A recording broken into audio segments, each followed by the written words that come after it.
Now you're trapped with me forever. That was the first thing he said when he held up the pregnancy test. Before congratulations, before questions, before even asking if I was okay. Just that. Just trapped. The word hit me harder than the two pink lines staring back at us. My mouth went dry, my fingers cold. I didn't even know what to say at first. I just stood there, watching his smile stretch wider like this was the best news of his life. I forced myself to breathe. Let's celebrate with the doctor's appointment together, I replied, hoping my voice didn't betray how my knees were shaking. His smile faltered. Only for a second, a tiny crack, a flash of something sharp behind his eyes, but I saw it. I felt it. A chill ran down my spine as his fingers tightened around the plastic test, knuckles whitening like he was gripping control itself.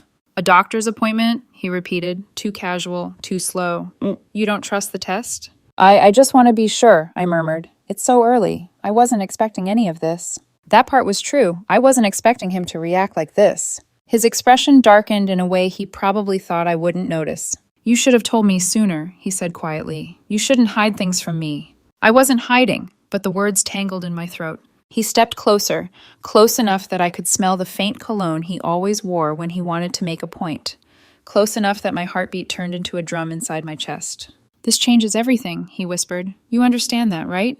I nodded because I had to, because saying anything else would only make the storm building in his voice worse, because right now, the safest thing, the only thing, was to let him believe I was overwhelmed, fragile, unsure. The truth was, I didn't even know how far along I was.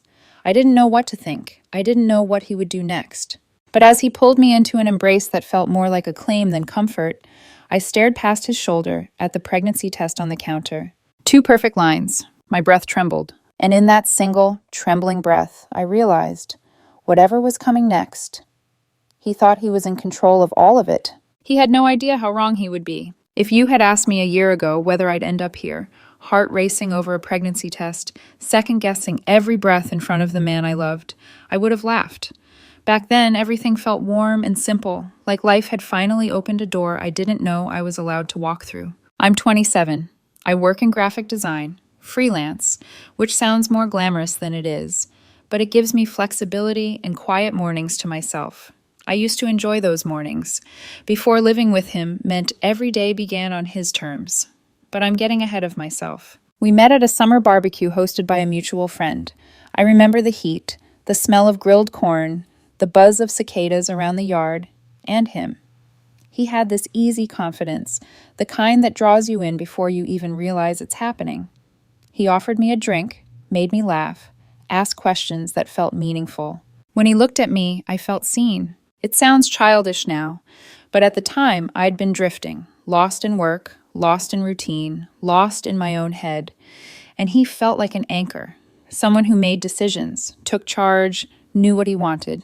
I mistook that for strength. He texted me every morning for weeks. Good morning, beautiful. Did you sleep okay? You thinking about me? At first it felt flattering, romantic, like he genuinely cared about how my day was going. We spent entire evenings talking about everything. Favorite bands, childhood memories, future dreams. He told me he wanted something real.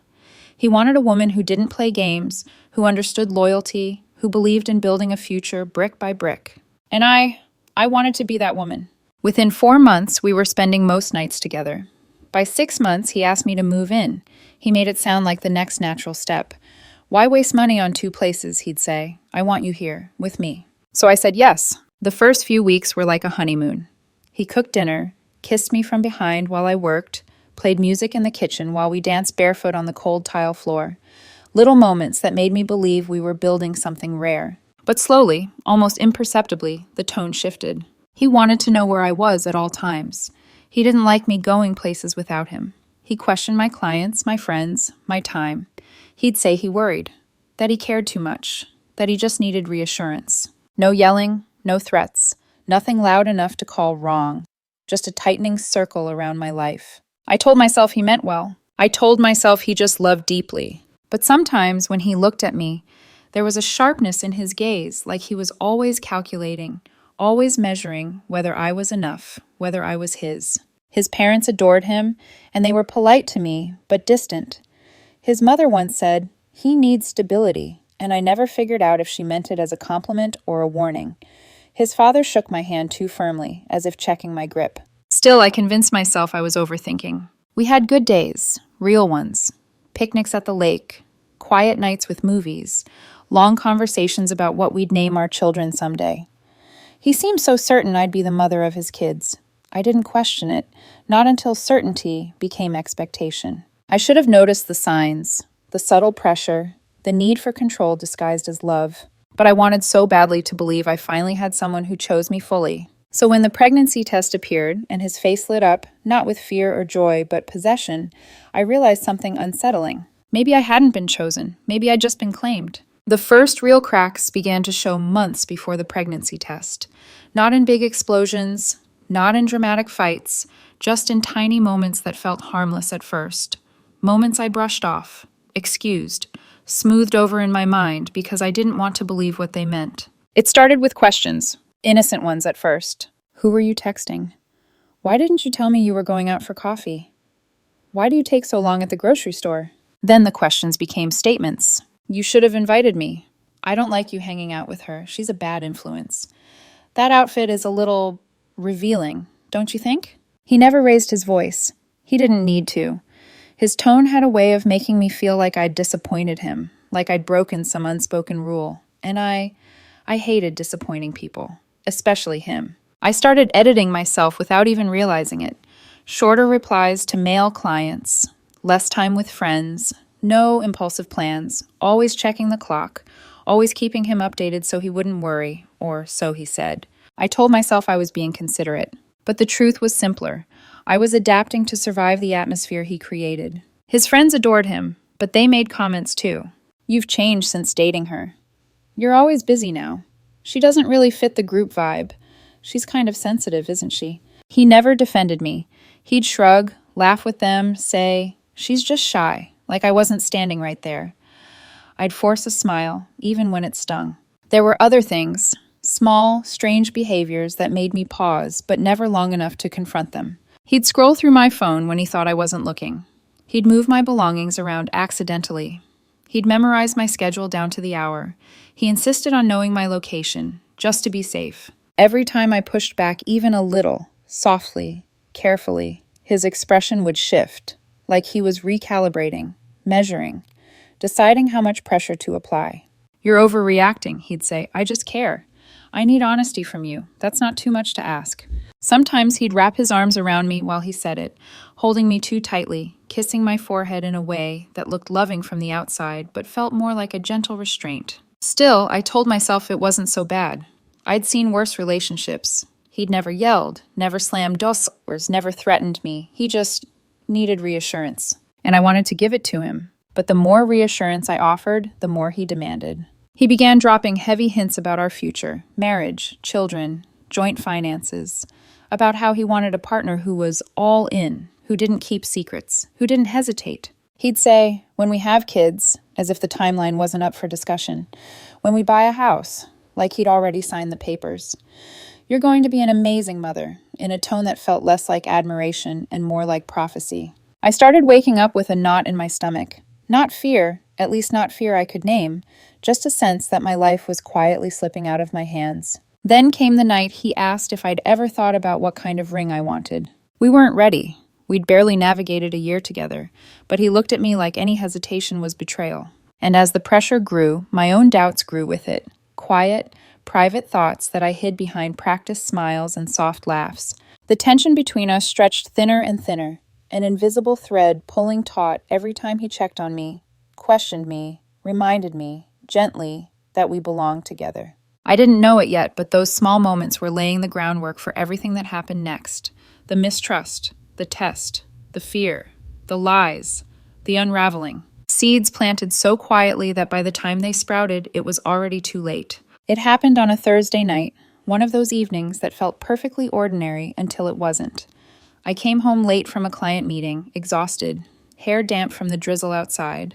All I wanted was a warm shower, a quiet meal, and maybe a movie before bed. Instead, I walked out of the bathroom and found him standing in the middle of the living room, the pregnancy test held up like a verdict. At first, I didn't understand. I blinked at him, at the test, at the faint pink lines, thinking maybe it was a joke, a misunderstanding, something innocent. But then he said it. "Now you're trapped with me forever." The room seemed to close around me. The air thinned. My fingers curled into my palms to keep from shaking. I forced a breath, tried to sound steady. "Let's celebrate with the doctor's appointment together." His expression changed instantly, like a mask slipping. His smile froze, his eyes hardened. His grip tightened around the test until his knuckles whitened. "A doctor's appointment?" he repeated, voice flat. "You don't trust the test?" "It's just early," I said carefully. "I want to be responsible, confirm it properly." He stepped closer. "You're being dramatic. These tests are accurate. You should have told me the moment you suspected." "I wasn't even sure." "You didn't tell me anything." His voice softened, but not kindly. "We're in this together. You don't hide things from me." My heart pounded, loud enough that I wondered if he could hear it. "I didn't hide anything," I whispered. "I'm just overwhelmed." He exhaled sharply, then wrapped his arms around me. But it wasn't comforting. It felt like being caged. "This is good news," he murmured. "Our life is finally beginning." I nodded because pushing back never ended well. But inside, a quiet unease settled over me. A whisper saying something was wrong. Not with me. With this. Over the next few days, his behavior only made the unease sharper. He didn't ask how I was feeling. He didn't consider that pregnancy might terrify me. Instead, he monitored me, watching my water intake, questioning my meals, asking if I felt symptoms yet. Every morning, he'd hold my waist and whisper, "You belong to me now," as if the words were sweet instead of suffocating. But something about the whole situation nagged at me, a feeling I couldn't shake. I didn't feel different. No tenderness, no nausea, no fatigue. Maybe it was too early. Maybe I was imagining things. Maybe I didn't know enough to judge. Still, the unease grew. Then came the moment that shifted everything. On the third day, while he showered, I went looking for my missing charger in his bedside drawer. I wasn't snooping. Not intentionally. I just wanted to power my dying phone. But as soon as I opened the drawer, I froze. Something shiny caught my eye. A folded receipt. Curious, I lifted it, telling myself I shouldn't, telling myself it wasn't my business. But the paper opened in my hands before I could stop myself. My breath caught. Prankpreg.com. Realistic positive pregnancy test. $24.99. Order date. 5 days before he announced the pregnancy. The world tilted. For a moment, I couldn't move. My hands trembled so violently, I had to set the paper down. The receipt blurred through the sting in my eyes. He bought the test. He planned the reveal. He staged the entire moment. My mind spun back to his words. "Now you're trapped with me forever." Trapped. Not loved. Not chosen. Trapped. I wanted to scream, cry, run. But instead, I inhaled slowly and forced the shaking to stop. I refolded the receipt, placed it exactly where I found it, and closed the drawer quietly. Because reacting too soon would be dangerous. Because confronting him without thinking would give him the advantage.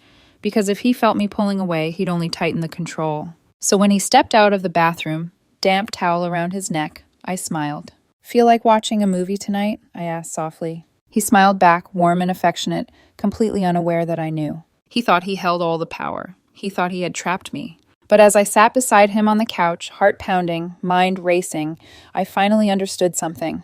This wasn't an accident. This wasn't excitement. This wasn't love. It was a beginning, a dangerous one. And I needed to survive it. The night I found the receipt, I didn't sleep. I lay beside him in the dark, listening to his breathing, slow, steady, completely at peace, while my mind spun so violently I felt nauseous. Every word he'd spoken since that night echoed in my skull, twisting into new meanings I wasn't ready to face. "Now you're trapped with me forever. You shouldn't hide anything from me. This changes everything." The pieces rearranged themselves in my head like shards of glass.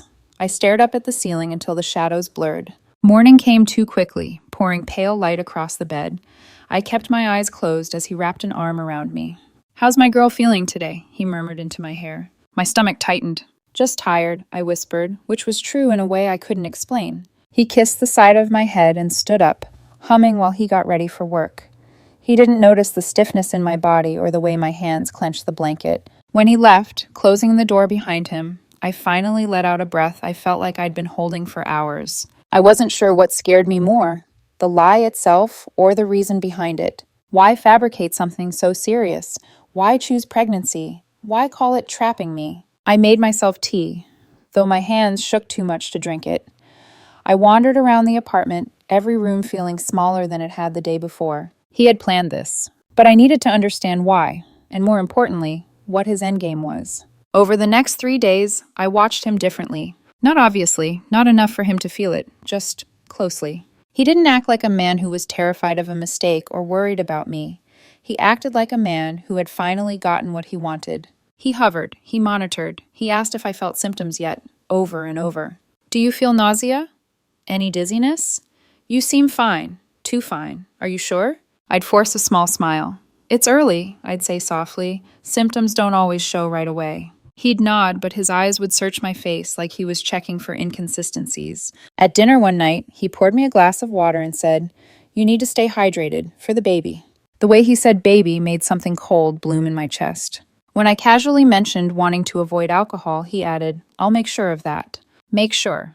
2 words that made my skin crawl. He wasn't excited. He wasn't nervous. He was determined. And I knew exactly why.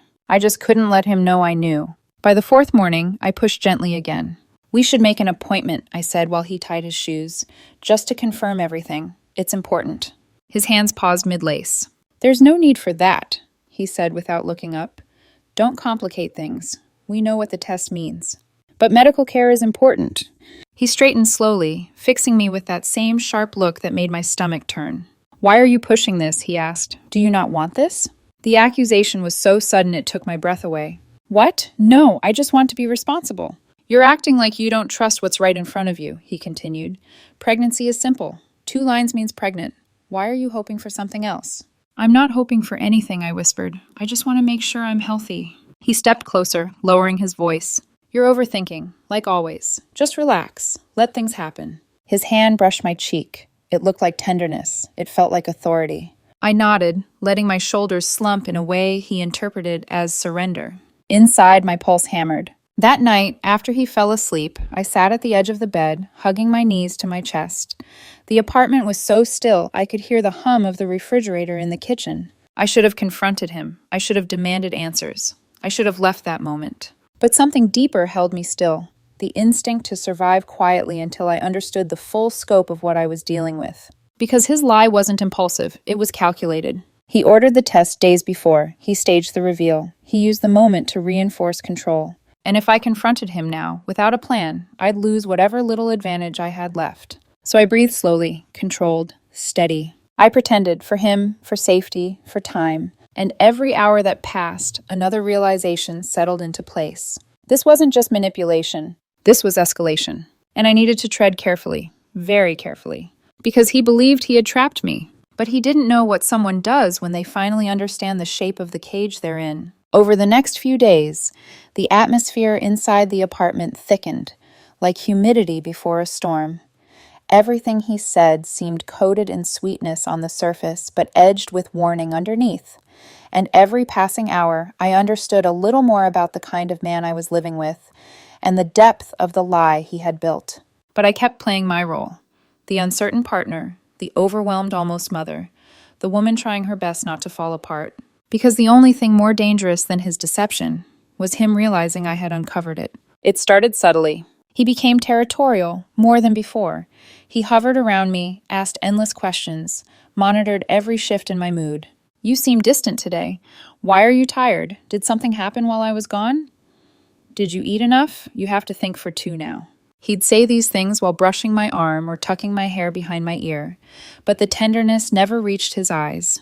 His gaze flicked over me like he was checking for discrepancies in a report. I responded softly, quietly, just vulnerable enough to calm him. "I'm just tired. It's a lot to process. I'm scared. I don't know how to feel yet." Those lines seemed to satisfy him at first. But the more I acted conflicted, the more he doubled down on the fantasy he was constructing around us. One evening, while I sat on the couch, sketching designs for a project, he slid beside me and took the pencil from my hand. "You shouldn't be working too much," he said gently. "You need to rest. Stress isn't good for the baby." The word baby hit me like a weight. I forced a small, shaky smile. "I'm only doing light work," I replied, "just to keep my mind busy." "I'll take care of you," he murmured, stroking my cheek. "I'll take care of everything." His hand lingered a second too long. His voice held a promise I didn't want. I had to look away before my expression betrayed me. The pressure escalated when I mentioned, again, wanting a doctor's appointment. I tried casually, during breakfast, while buttering toast. When do you think we should call an OB/GYN? I asked softly. His fork paused midair. There's no rush, he said flatly. It's just that my cousin had complications early on. Stop overthinking, he interrupted. You always look for problems where there are none. I swallowed. I just want to be safe. He leaned back, studying me like he was reading a chart he didn't like. You're acting like you don't want this, he said quietly. And that was the moment I felt something twist in my stomach. Because he wanted a specific reaction from me, and any deviation made him suspicious. I do want this, I whispered, dropping my gaze. It's just new. I'm nervous. Satisfied, for the moment, he reached across the table and touched my hand. You're mine, he said softly. We're in this together. My fingers trembled under his. His parents were the next layer of the storm. He called them without asking me, announcing the pregnancy like it was an achievement, an upgrade, a badge of honor. I stood frozen by the kitchen counter as he said, She's pregnant. Yes, isn't it amazing? I'm so happy. He didn't even look at me. When he hung up, I managed a quiet, You told them? Of course, he said, smiling broadly. This is our joy. Why hide it? I wanted to scream, but I nodded and let him hug me. If he felt anything unusual in the stiffness of my arms, he didn't mention it. But I could tell he sensed something. A flinch. A silence. A crack in the mask I was trying to hold together. And cracks are the last thing you want someone like him to notice. The real escalation came when he began testing me, asking strange questions, watching my reactions too closely, touching my stomach absent-mindedly, as if checking for something that couldn't possibly be there yet. He controlled my meals. He commented on my sleep schedule. He hovered every time I touched my phone. He even started insisting I leave my location on for safety. And yet, to anyone outside this apartment, his behavior would look caring. That's what made it scary. He'd mastered the tone of concern, the gestures of affection, the guise of commitment. He knew how to look like a perfect partner. I knew the truth, but I had to pretend I didn't. The final push, the moment everything sharpened, came 3 days after finding the receipt. We were sitting on the couch, a movie playing in the background.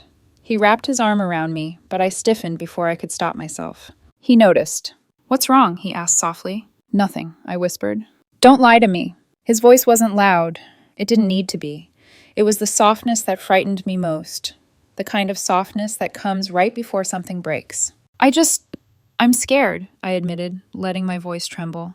Everything's happening so fast. He cupped my face, forcing my eyes to meet his. You won't run, he said gently. You won't leave me.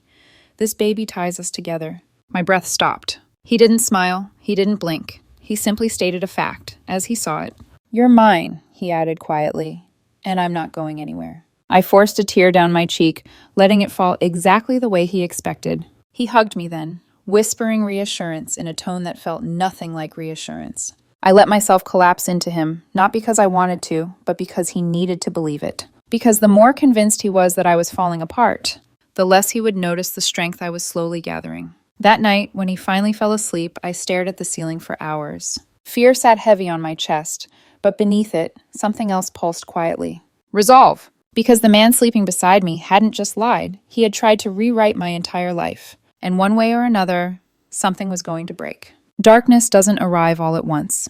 It gathers quietly, little shadows collecting in corners until suddenly the whole room feels unfamiliar. That week, the apartment didn't feel like a home anymore. It felt like something closing in around me. I didn't recognize myself either. Every time I passed a mirror, I saw someone smaller than I remembered. Someone who moved carefully. Someone who spoke softly. Someone who seemed afraid of her own shadow. All because of a folded receipt hidden inside my journal. A receipt with his handwriting on it. A receipt proving the pregnancy test was fake. The weight of that knowledge pressed on me everywhere I went. One night, after 3 endless days of pretending not to know the truth, something inside me finally cracked. We were sitting on the couch, a movie flickering across the screen. His arms stretched behind me, an affectionate pose to anyone else, but to me it felt like a cage. Why are you so quiet? He murmured, eyes still on the TV. I'm just tired, I whispered. Tired, he repeated, like it was an accusation. The silence thickened. I could feel him watching me now, measuring every breath, every twitch, every hesitation. Finally, the pressure inside my chest became too much to contain. I think maybe we should make a doctor's appointment soon, I said softly, just to make sure everything's okay. His reaction was instant. He turned toward me sharply, gaze sharpened, Why are you bringing that up again? My pulse spiked. I just want to be responsible. You don't trust me, he snapped. I froze. No, that's not... You're questioning everything. You're doubting me. Doubting us. His voice wasn't loud, but the intensity behind it felt like a hand around my throat. I just want to do the right thing, I whispered. He leaned closer, eyes narrowing. The right thing, he repeated slowly. The right thing is to stop acting like this. You're making problems where there are none. A chill rippled through me. I wanted to scream. There are problems, huge ones, problems you created. Instead, I swallowed hard and lowered my gaze. I'm sorry, I whispered. He exhaled through his nose, controlled, irritated, like he was restraining something darker beneath the surface. You should trust me, he said quietly. I'm taking care of you, and our baby. My stomach twisted. Our baby. The baby he knew wasn't real. But he said it like a claim, like a promise, like a warning. After he went to shower, I sat perfectly still. I could hear the water running behind the bathroom door, but my body couldn't move. My heart felt bruised, my throat raw. Tears gathered, burning hot, but I refused to let them fall. Because crying felt like defeat, and I was already losing pieces of myself every day. The truth slammed into me in a way it hadn't before. I wasn't safe. If he could fake a pregnancy to trap me, if he could pressure me, watch me, tighten control over my habits, if he could smile and pretend everything was perfect while lying straight to my face, what else was he capable of? Suddenly, I was overwhelmed by a terrifying thought. Maybe he never wanted a baby. Maybe he just wanted me helpless, dependent, locked in. And the worst part? It was working. I couldn't talk to anyone. I couldn't tell the truth without sounding hysterical. I couldn't leave without risking him exploding, twisting the story, ruining my reputation, or worse, doing something unpredictable. Fear has a way of convincing you you're alone. And that night, I had never felt lonelier. When he came back, he found me curled on my side, facing the back of the couch. I pretended to sleep. He stood over me for a long moment, his shadow falling across my body. I kept my breathing slow, even, believable. Finally, he whispered, I know what's best for us. You'll understand soon. My blood turned cold. He turned off the lights and climbed into bed. I stayed awake, staring into the darkness, listening to his breathing. And in the quiet, for the first time, a single thought formed clearly in my mind. Sharp, steady, unignorable. I have to get out, and I have to be smart. If I make one wrong move, he'll see it. This was the lowest point. The moment the fear became real. The moment I finally accepted that love didn't bring me here. Control did. Manipulation did. A lie did. And the only thing more terrifying than knowing the truth was knowing he believed I never would. The tension between us didn't explode all at once. It built in small, electric pulses under the surface, tightening, winding, coiling, until even the air in the apartment felt dangerous. He had become unpredictable, watching me so closely that sometimes I felt like I couldn't breathe without him analyzing it. Every hesitation, every pause, every moment of silence became ammunition for his arguments. You're hiding something. You're not telling me the truth. You're pulling away from me. If only he knew the truth, I was actually hiding. Not an affair, not a secret, not some betrayal he imagined. Just a piece of paper, a $24.99 receipt from a website that sold fake pregnancy tests. A receipt that proved everything he built his fantasy on was a lie. But I couldn't confront him. Not yet. Not when he was already fraying at the edges. The more distant I became, as a survival instinct, the more suspicious he grew. And suspicion, in a man like him, was gasoline waiting for a spark. The spark came quietly. I was in the bedroom, folding laundry when he called from the living room. Come here. His voice was calm, too calm. My chest tightened as I walked toward him. He was standing by the couch, holding something in his hand. Something small, rectangular, folded. My stomach dropped. It was my journal. The one place I hid the receipt. The one thing I thought he'd never touch, because he always said he respected privacy. Now it was open, and the receipt, the crumpled, damning, horrifying receipt, was between his fingers. He lifted it slowly, like it weighed 100 pounds. What? He asked quietly. Is this? My breath froze, my throat closed, my vision blurred at the edges. He stepped closer. You've been lying to me? I felt the world tilt. Lying? He had faked the pregnancy. He had staged the test. He had orchestrated every moment since that night. But he wasn't asking for truth. He was looking for confirmation of the story inside his head. I didn't lie, I whispered. He laughed, a sharp, humorless, terrifying sound. You bought a fake pregnancy test, he said. You tricked me. You manipulated me. You tried to trap me. Trap him? My knees weakened. I didn't. Don't lie, he snapped. His face twisted with a kind of wounded fury, the kind that doesn't want understanding, only a target. He needed someone to blame, and I was standing right in front of him. You played me, he spat.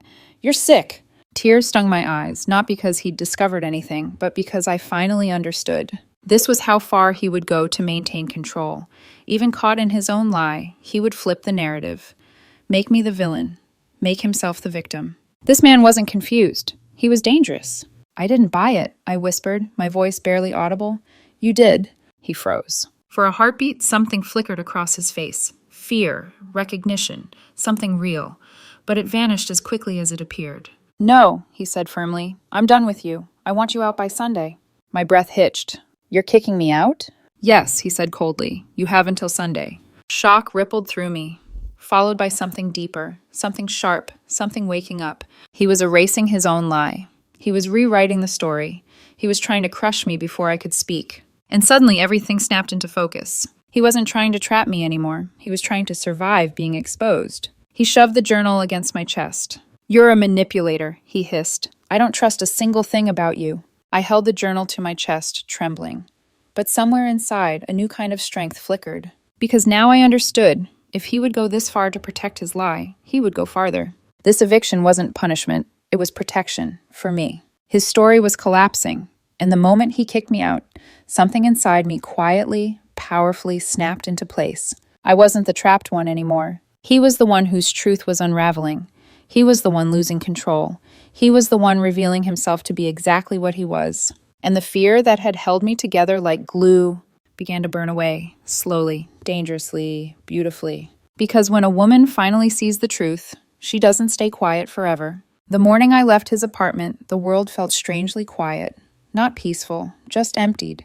As if all the noise and tension of the past weeks had finally collapsed behind me, yet still clung to my skin like smoke.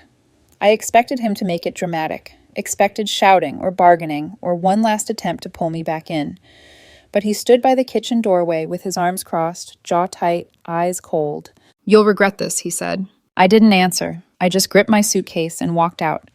The click of the door behind me felt final, though I didn't yet understand how much more was coming. It didn't take long. That same evening, my phone lit up with a call from an unknown number, then another, then another.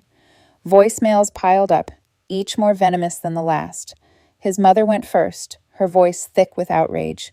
What kind of woman lies about a pregnancy? You broke our son's heart. You used him. You disgust me. I listened in stunned silence.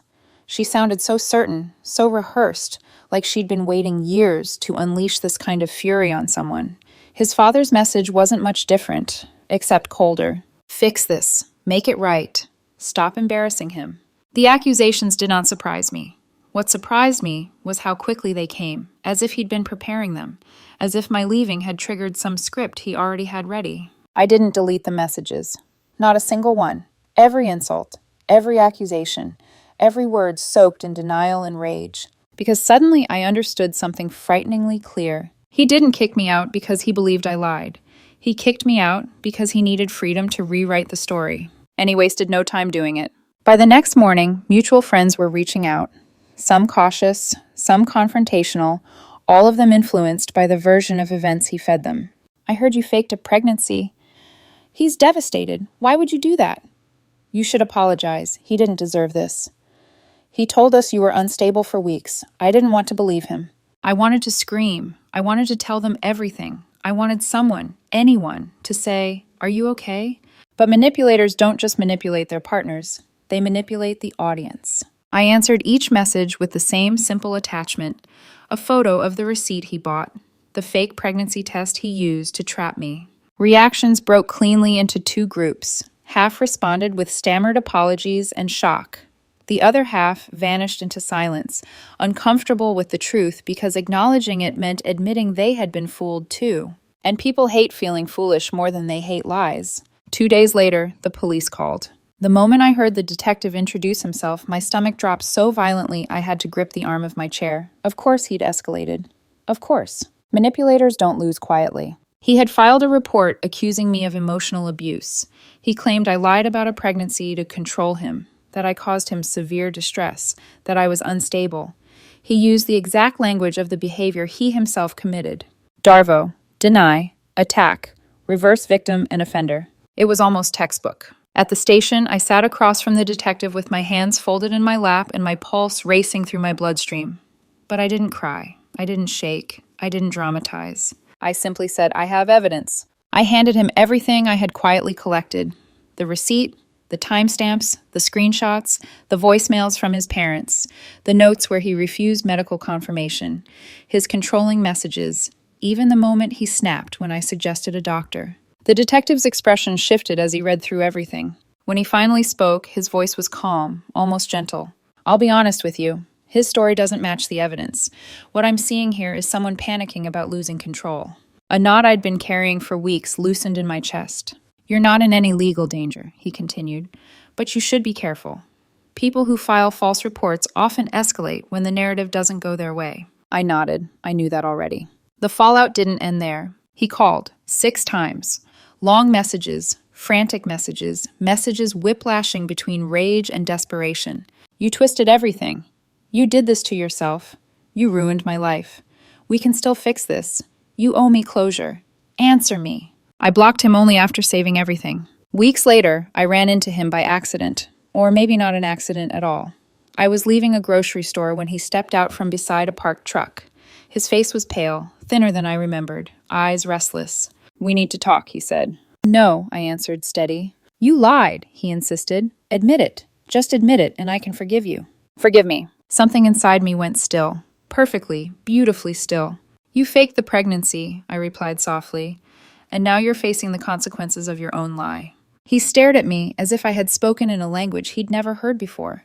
Because manipulators don't understand consequences. They only understand control and what it feels like when it slips away. I walked past him. He didn't follow. Maybe he finally understood that he couldn't script this ending. Maybe he realized the narrative he tried so hard to control had already unraveled. And for the first time since this nightmare began, I felt something like freedom in my chest. Quiet, fragile, but undeniably real. It's strange how quiet life becomes once the wrong person is finally gone. For weeks after everything collapsed, I kept waiting for the other shoe to drop. Another call, another accusation, another attempt to pull me back into his story. But eventually, the noise faded. His messages stopped. His family stopped. Even the friends who believed his version stopped reaching out. Silence for the first time felt like safety. I moved into a small apartment with sunlight in every room. I changed my number. I blocked the last traces of him from my life. And in the stillness that followed, I finally let myself unravel. There were nights I cried without knowing why, and mornings I woke with a heaviness in my chest that didn't lift until hours later. Healing is not linear, not neat, not graceful, not cinematic. But it is real. I learned to breathe again, to eat without a knot in my stomach, to sleep without flinching at the sound of footsteps in the hallway. I went back to work. I spent weekends with friends. I laughed, really laughed, for the first time in months, sometimes in small bursts, sometimes unexpectedly. And slowly, quietly, I began to feel like myself again. The truth is, I don't hate him. Not anymore. Hate is too heavy to carry, and I've carried enough weight for one lifetime. But I don't forgive him either. Forgiveness is not a requirement for healing. Sometimes closure is simply understanding what happened and choosing not to let it happen again. If there's one thing this experience taught me, it's this. When someone shows you who they are, believe it. Believe it the first time, not the 10th. Not after they rewrite the story. Not after they blame you for the script they wrote. Manipulators thrive in silence, in doubt, in the shadows where they can twist your reality until you forget what's true. The moment you shine light on their tactics, calmly, quietly, firmly, they lose their power. He tried to bind me with a lie. He tried to claim me with fear. But the truth has a way of escaping. And sometimes the bravest thing you can do is simply walk away, even if your legs shake as you do it. I don't know what my future looks like yet, but I do know this. It's mine again, and after everything, that's enough.